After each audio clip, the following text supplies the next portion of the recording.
Last week in session one, we started out really answering the question, why me, God? Why do I find myself in this predicament? I'm in between jobs, I'm unhappy in my work, or I've been laid off and I don't know what to do next. And we tried to answer that question, both practically speaking as well as scripturally speaking, in terms of where we are and where we're going and how we found ourselves in this predicament. And some of you will remember we wrote some letters that we then took out and we sacrificed in a fire outside. Thank goodness we didn't catch anything on fire, including the building. But we sacrificed those letters, gave those things up to God. And tonight we want to move one step further to your next job in a session that we call Stretching Your Dollars. How does one really prepare for a job search? And financial preparation is part of that. How can one not worry about the finances? And how can we estimate how long this search is going to be? Is it going to take a month or 2 months or 2 years? How long will it take us to find that next job? And then how can we plan to survive financially and otherwise during that period of time? And is there any way then we can develop plans to get through this? Even in this economy, several things can be done to shorten your job search, and we're going to be talking about some of those this evening. I just love this scripture verse as sort of a foundation for this evening's lesson. In the house of the wise are stores of choice food and oil, but a foolish man devours all he has. This is out of Proverbs chapter 21, verse 20. In the house of the wise, stores of food and oil, but a foolish man devours all he has. It reminds me, part of the story that we talked about last week, where as Joseph discovered when he was the prime minister of Egypt, they had to store up a lot of stuff during times of plenty because they knew there would be time of want, there would be a time of famine, and let's store all this stuff up so that when things turn sour, when the economy goes bad, we won't all starve to death. And the wise people do that, even in today's world, even in this country, even in this year, in those times when we do have an income and there is plenty, we need to make sure that we're storing up because we're going to go through those down times, those down periods. That's what we're going to be in part talking about this evening. In this session, we're going to be doing two basic things. First, we're going to estimate the length of your job search. We're going to take you through a step-by-step process, and I'll warn you right now, for those of you that have your materials with you, you're going to want to turn a few pages to the right, and what you're going to want to do is find handout 2.1 right behind the discussion questions in this section. We're going to be walking through that handout in a second. And then once we estimate how long your search will be, 6 months, 6 weeks, 2.5 years, whatever it may be, then we're going to talk about some strategies that we can employ so that we can survive during that period of time, regardless of how long it is. And those are the two basic things that we're going to do tonight. If you found handout 2.1, it's called the Length of Search Calculator. There are 14 factors that we're going to work through in this particular handout, and it should be the first page after the discussion questions in this section.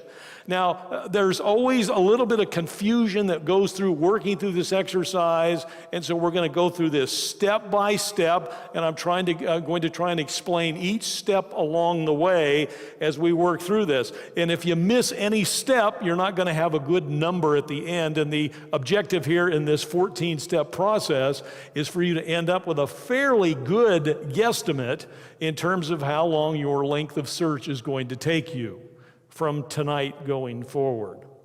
You'll notice as you look at this calculator, there's a step 0 up above. I'll explain that in a second. And then running down the left-hand side of this, we go through factors 1 through 14. And you'll notice that factor 1 actually has 3 parts. I'll be walking you through each of these steps. And then as you look out to the right on this form, you'll see 3 additional columns. There's a column where you can add something. There's a column where you could subtract something. And that third column out to the right is where you're going to end up with a new total. Now, what is that something I'm referring to? I'm referring to the number of months that it takes you to land your job. You see, each of these factors that are on here actually have an effect on how long your job search is going to take. These are factors that influence whether you'll be getting your next job sooner or later than other people in the room that might be looking for the same job that you're looking for. Some of you are going to take more time, some of you less, in some measure, dependent upon these four factors and how they impact your life and how your life is impacted by them. So as we work through this, we're going to be adding months, we're going to be subtracting months, and at the very end of this exercise, you'll have in months the number of months that we can estimate your length of search to be. Now, let me just say this right up front. We've walked thousands of people through this exercise, and I find this amazing, and I helped author this. I find this amazing that this is as accurate as it is. Clearly, I want you to understand that these have positive and negative effects on how long your search will take. Positive in the sense that some of these factors can help shorten it. Negative in the sense that some of these factors can lengthen how long your search will take. And whether you consider that longer or shorter or positive or negative, the point is this. I'm amazed at the end of the process how close this gets for so many people when they come up to me after tonight's session and they say, you know, Dave, this says I'm going to take 11 months to find my next job. I can't take 11 months to find I can't survive that long. Maybe true. But wouldn't you like to know it's going to be 11 months now instead of 9 months from now? And this is what I see with many job seekers. They're amazed month after month that they still haven't found work. If they sort of had an idea going in, not only how long their search is going to take, but what are some of the factors that are affecting the search? Because see, most of the factors on this page are controllable by you. You can have an effect on many of these factors, and we'll be talking about that as well. So you have within your control, to some degree, the ability to shorten or lengthen your job search, depending upon some decisions that you make in the process. So let's get ready to go. Now let's start with step 0. Step 0 is based upon an old adage. This is decades old. This is something that I've heard literally almost since I've been in the human resource function. And there's so much truth to it today, so we're going to live with this old adage to start out. It says, divide your expected annual salary by $10,000 to calculate your basic length of search. Now, what does that mean? Let me translate that for you. Let me put that in English. What that means is, on average, I'm going to be using that term a lot, on average. There are going to be some that are higher, some that are lower. But on average, it says that for every $10,000 of annual income that you're expecting in your next job, it's going to take you about a month to find that job. Or a quick example, easy math. If you're looking for a $50,000 a year job, on average, it's going to take you about 5 months to get it. Everybody do that math? 50,000 divided by 5 months, 10 months, 6 months, but divided by $10,000, you're going to give you the number of months. So what you need to do is you need to come up right now with a projected income that you're going to be looking for in your next job. In your next job. And I want you, let's say you're looking for a job that pays about $60,000 a year. I'll have you all yell out. How many months will a $60,000 a year job on average take? 6. Oh, you guys are great mathematicians. This is going to be easy. So you figure out first what your annual income target is in your next job. And yes, you can write this in pencil and change it later. And then I want you to divide that by $10,000. If you're looking for a $35,000 a year job, how long will it take you to land that job? Thank you, 3.5 months. I heard somebody in the back sitting back there with the calculator, just plugging that in real quick. Good. About 3.5. Now, you can use half months if you want to. I don't care. It doesn't matter. You can round to whole months. You can round up. You can round down. It doesn't make any difference. This is a guesstimate. There's nothing that scientifically proves that every number that you end up with is going to be absolutely. But you'll see how this works as we go, and you'll be amazed when this process is all over. So you need to have a starting number in that upper right-hand box on this form before we can even do step 1. So everybody plug in their starting number, their basic length of search. Because once we get our basic length of search based upon your income target, we're going to see, as you can see, we're going to walk through these factors 1 through 14, and we're going to be adding and subtracting months. And on some of these factors, you'll be perhaps even adding and subtracting in the same factor, because some of them have multiple measures that we'll be using. So has everybody got their starting point? Looking for a nod. Everybody got their starting point? Somebody going, I don't have any idea what I'm doing. Just poke your neighbor and tell them that you need some help, okay? Let's start with the personal factors. Now, the personal factors, there's actually 3 of them, personal factors.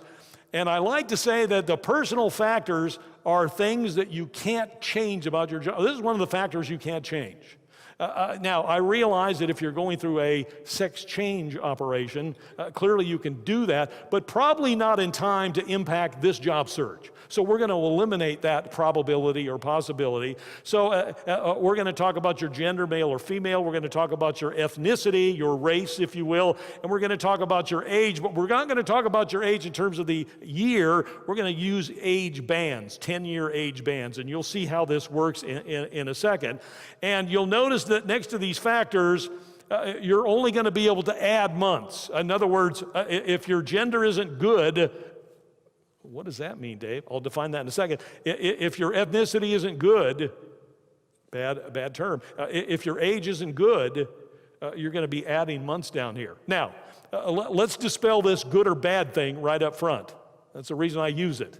I'm not going to be, I may use a word, but if I do, it's inappropriate.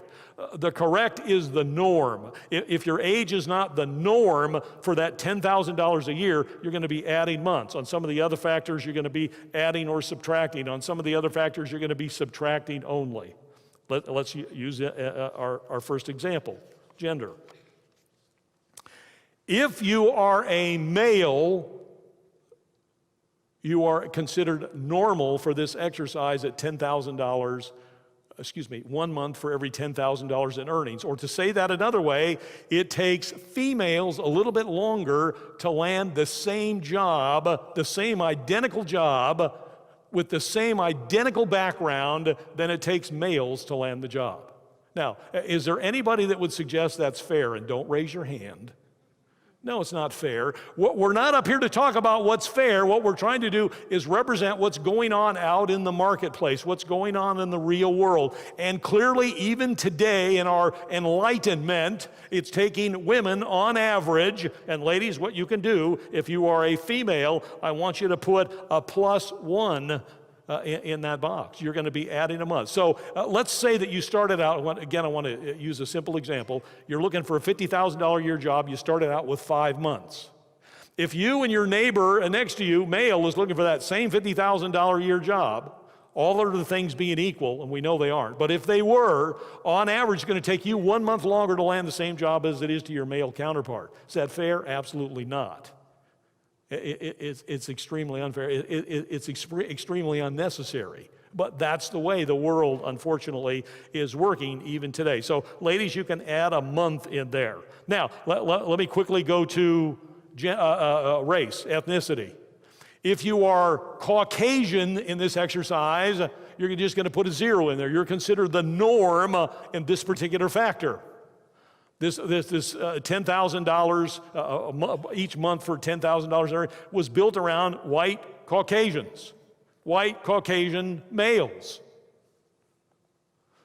So if you are not Caucasian, if you are African American, American Indian, if you are of Asian descent, if you are Alaskan, if you are an American Indian, if you're a non-Caucasian ethnicity, you can add a month. Now, what have we said so far? If you're an African-American lady in the audience going after that $50,000 a year job, you're already up to 7 months. We're still on factor 1. Because on average, it's taking non-whites about a month longer on average to land the same job as it is. Now, is that fair? Absolutely not. It's not.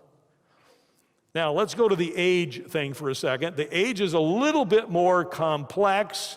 We're going to be using several age bands here, so I want you to hang with me for just a second.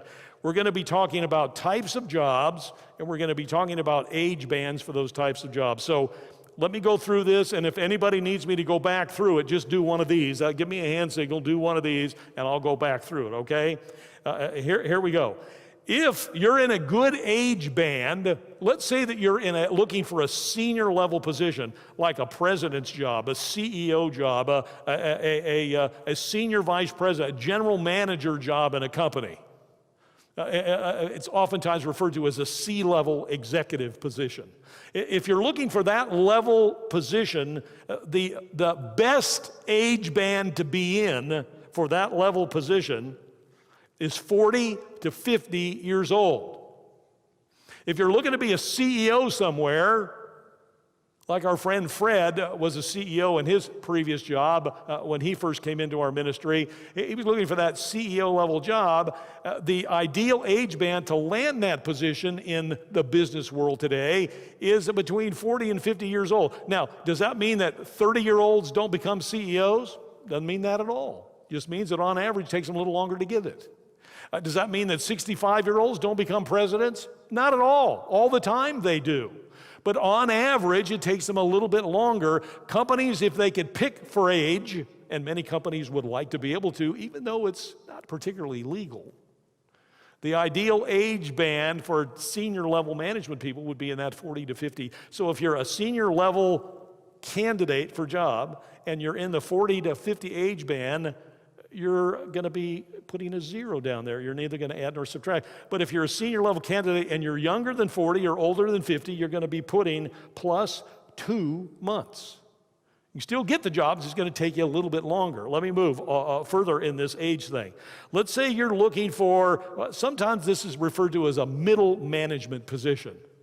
Some people call it upper management to be distinguished from the C-level executives, the top folks. But I want to refer to it as a middle management. These are directors, managers, supervisory people in many organizations. And the best age band for that kind of job, you'll see the overlap here, is 35 to 45. So if you're looking for that middle management kind of job, and you're in the 35 to 45 age bracket, you're going to be putting a 0 down in that box. If you're outside of that age band, you're going to be adding 2 months. Well, let me move on to the next level. Let's say that you're looking for an entry-level professional job. Might be an accounting job. It might be a middle-level IT job. It might be a school teacher's position. It might be a white-collar administrator's job in either the private or the public sector. It's a white-collar job. Oftentimes these require a college degree or equivalent experience.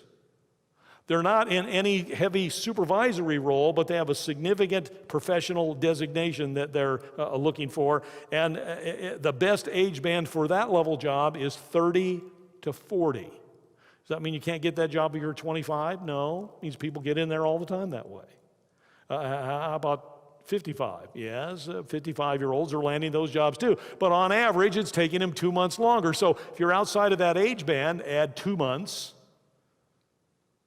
Now, let's assume that you're not searching for any white-collar or management-level jobs. 0, zip, no white-collar jobs. I don't want you to worry about age. Now, is there an age impact? Yes. If you're over 50 and you're looking for one of these non-management, non-professional jobs, if you're over 50, add a month. Because unfortunately, when you cross over that age, it does make it a little bit more difficult to land that job.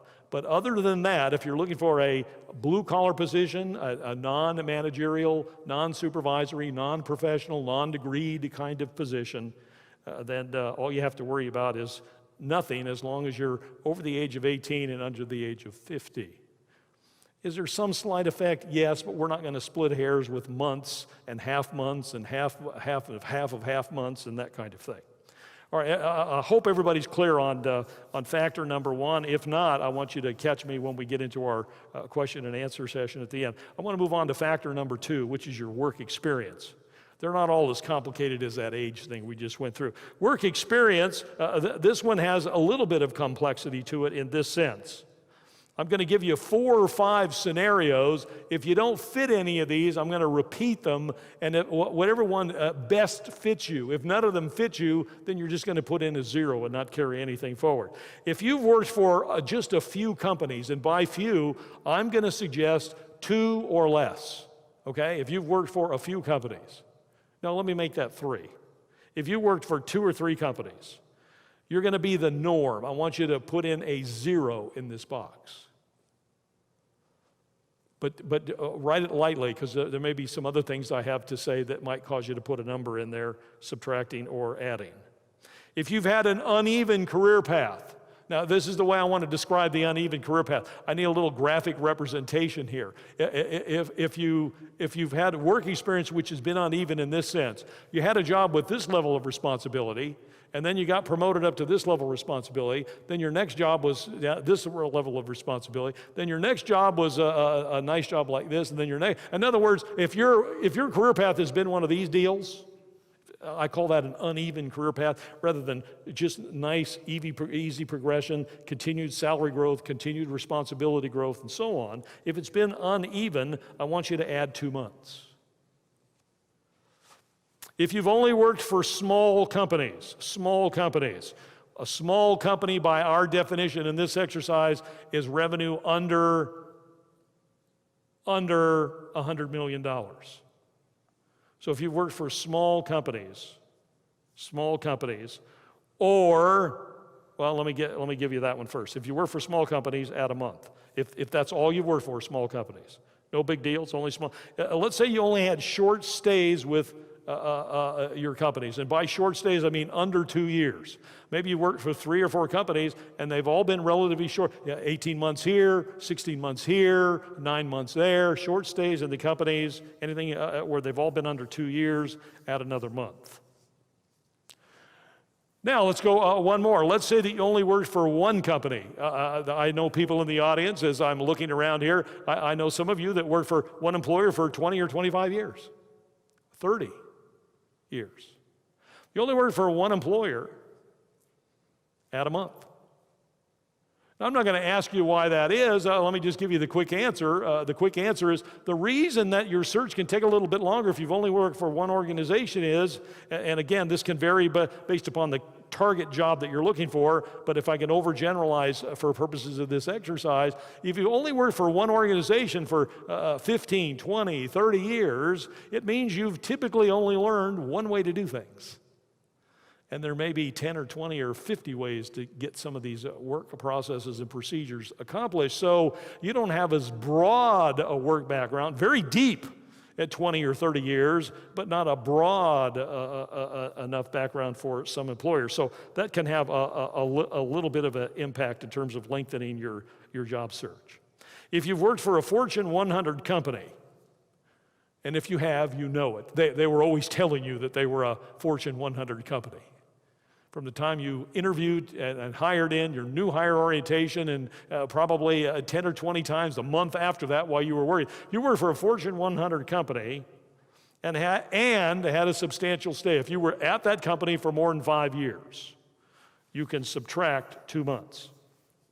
If you're at the Fortune 100 company and you were only there for 3 months, 3 years, this is Fortune 100 company and you were there more than 5 years. Now, I don't know if all of those apply. Let me go back through them again. If you only worked for a few companies, neither add nor subtract, 2 or 3. Had an uneven career path, add 2 months. If you worked for only small companies, add a month. If you had short stays, meaning less than 2 years with your employers, add a month. If you only worked for one company, add a month. If you worked for a Fortune 100 company for over 5 years, subtract 2 months. So some of you actually could have pluses and minuses in this same thing. Net that out, make sure you carry over your new total out to the right, and let's move on to the third factor, which is the demonstrated work and relational style. Now, the reason that we're saying this is demonstrated is the key word in this. This isn't the way you want to behave. This is the way that people know you to have behaved. This is about your past performance, not about your future intentions. Let me give you an example. If you are considered to be autonomous and independent as a worker, not in terms of how you want to work, but if we were to contact your previous employer and people that worked in your previous employment, would they say that you were a good worker, that you were responsible and worked on your own, you didn't need a lot of direction, you weren't particularly a great collaborator or team player, but you caused no problems, you did your job and you were kind of a solo performer? That's the norm in this exercise. You're going to neither add nor subtract. But let's say that you may be known by your previous employers as somebody who was very autocratic and controlling. You always had to be in charge. You always had to get your way. You always had to be the person that had things done the way they wanted to have them done, even if you didn't have the formal authority to have that position. If you're known as autocratic and controlling by your previous employer, and you'll know that, it's not going to be a secret, nor is it a huge negative, but it is going to add a month to your job search. So you can put that down. Now, if on the other hand, by your previous employer, you were known to be collaborative, a team player, democratic, you seldom made a unilateral decision, even when you were empowered to do so. You got the inputs of others. You got the feedback and the inputs and made it a consensus-building group kind of decision. If you're known as that team player kind of person, you can subtract 2 months. Now, the reason that is for whatever, however that may be appropriate in some jobs and less appropriate in other jobs, corporate America today, the American work ethic today is teamwork. We hear it all the time.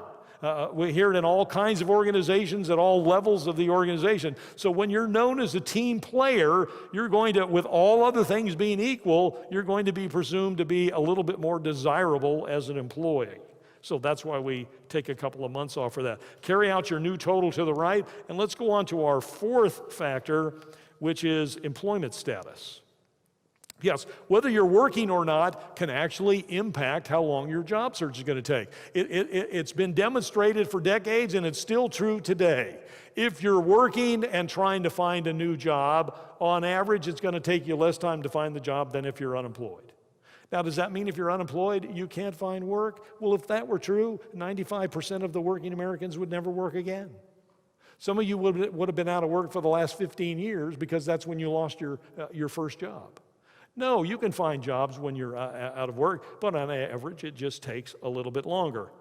If you were laid off and you're currently unemployed, you're going to neither add nor subtract. Put a 0 in there if you were laid off. It's very common today, not unusual today.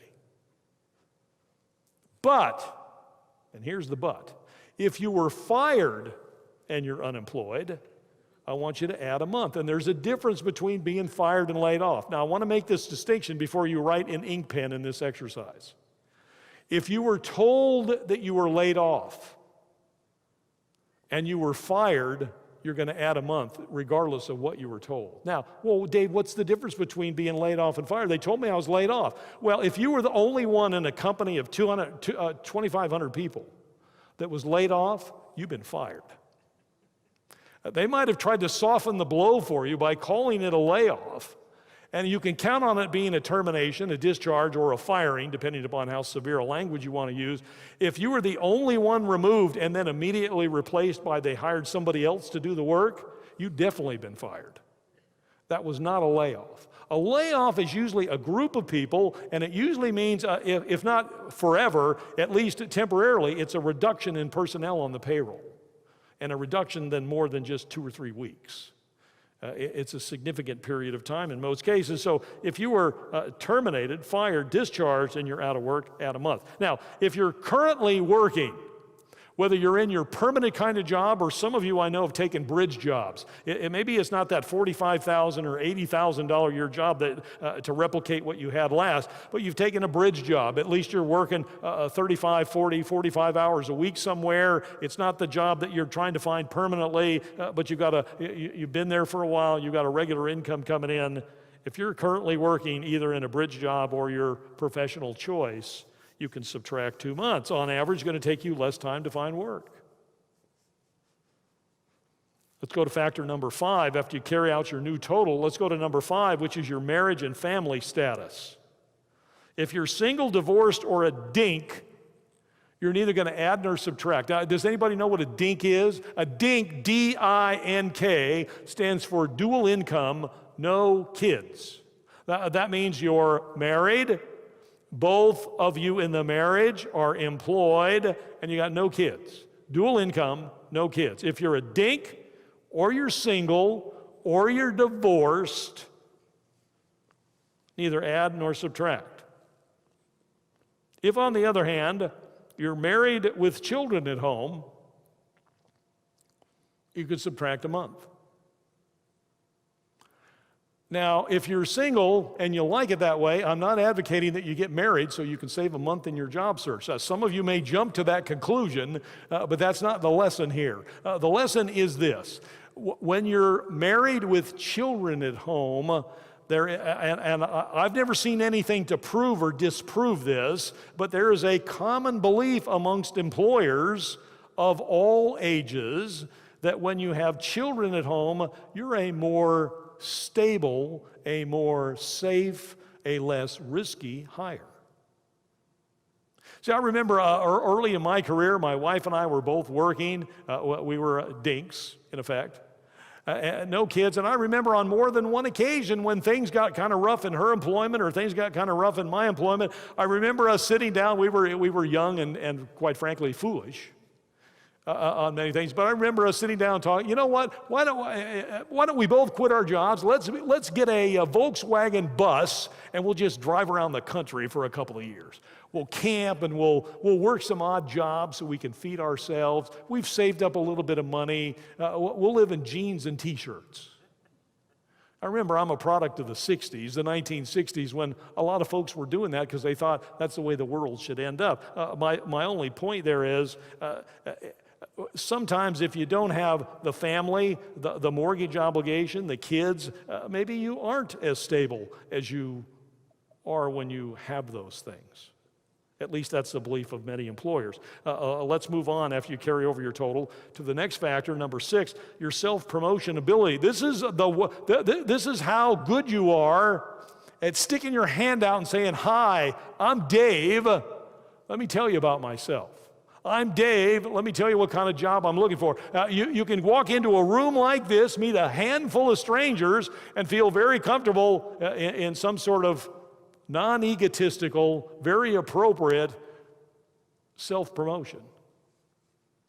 You're not shy, you're not uncomfortable about introducing yourself to anybody and letting them know that you're in a job search and this is the kind of work you do.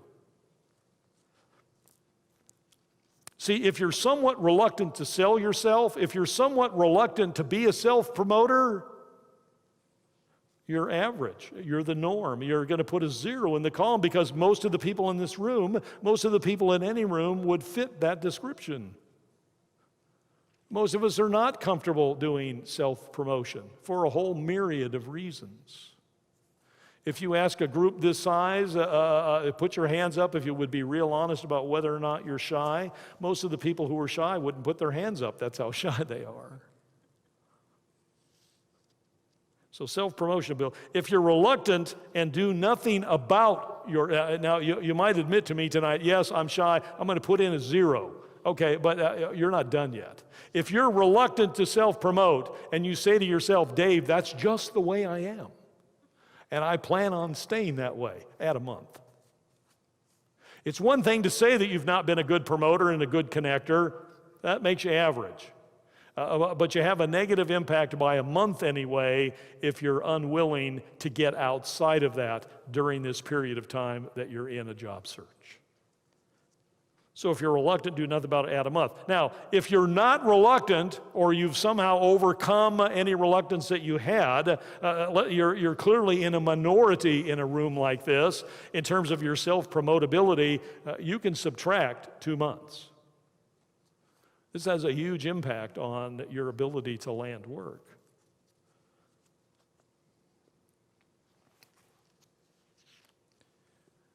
The next factor is factor number 7. I want to share with you something. I know we have several in the audience that are sort of out of the same generation that I'm from.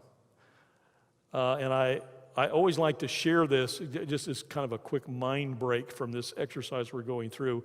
I've learned about a new exercise for people over the age of 50 in terms of perhaps becoming a little bit more healthy, a little bit stronger in their physical presence. And I learned this exercise and I want to share it with you. I just came across it when I went through my significant weight loss last year. Some of you don't know, I lost 75 pounds in about 5-6 months. I'm just a shadow of my former self. And I learned this exercise then. I learned that what you do is, and I guess this would work maybe to a lesser degree for those of you under 50, but clearly this is good for those of us over 50. If you get 2 5-pound potato sacks and you hold them out to your side for 60 seconds. You get to the place where you can hold your arms out with the potato sacks for 60 seconds. And once you can do that comfortably, then I want you to get rid of the 5-pound potato sacks, and I want you to get 10-pound potato sacks. And you hold those out to your side till you can do that comfortably for 60 seconds. You with me? And then what I want you to do is, I want you to put down those, and I want you to get 2 20-pound potato sacks where you can hold them out to your side for 60 seconds. And then finally, once you can do that comfortably, you graduate up. I want you to get 2 25-pound potato bags and hold those out till you can do that for 60 seconds comfortably. There's no sweat coming off your face. Your muscles aren't quaking. You're very comfortable holding those out for 60 seconds. Once you get to that point, start putting potatoes in the sacks. Some of you will get that tomorrow. That's the exercise. Actually, probably the better exercise we could be doing is an exercise for our faith. Let me tell you about that exercise, probably much more helpful for our health. Stay in God's Word, live with conviction about God's promises, and obey His commands. We'd probably be in a lot better spiritual health for sure. This whole health and physical presence thing, again, this is a little bit more complex, so let me walk you through this. If you make an average first impression, and you're going to have to make that decision, I can't define what an average, if you think you're just kind of an average Joe or an average Joanne, you make an average physical first impression when you meet people, you're just an average, you're the norm, you fit right in the crowd, you're neither going to add nor subtract, you're going to have a 0 in this box. If, however, you are overweight physically, and I'll let you define whether or not you think you're overweight. I just caution you, this is helpful to come up with a good calculation on this so you don't underestimate your length of search. But if you're overweight physically or you're emotionally weighted down, and being emotionally weighted down has just as significant impact as being physically overweight, you can add a month. If you make a poor first impression, if you have a poor appearance, I know a lot of people that don't think they make a poor appearance. Again, I'm going to ask you to be introspectively really honest about this. You don't have to admit this to anybody else, but if you make a poor physical appearance, or you have a negative attitude, and you know if you're a negative person, you've been told probably by more than one person, then you can add 2 months. If you're one of those people that are unfocused or past-focused, let me help you sort of understand that for a second. Underfocused and past-focused means this.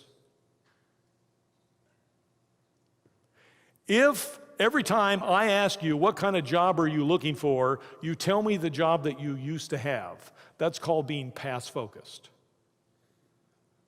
Or I say, what kind of job are you looking for? And your answer is, and there's 100 variations of this, but it says basically, I don't have a clue what I want to do. That means you're unfocused. Focus means you know exactly where you're headed. So if you're past focused or unfocused about your next job, past meaning you don't really focus on your next job, you're still focused on the one you lost. We talked about that in our last session. If you're past focused or unfocused, add 2 months. If you make a good appearance and have a very positive attitude, you could subtract a month. And I'll go on and add this. If you're future focused, in other words, everything you think about is where you're headed and not where you've been. You've learned from your mistakes. I think of Pastor Jeff Wickwire's book from that church down in Burleson. As a matter of fact, he's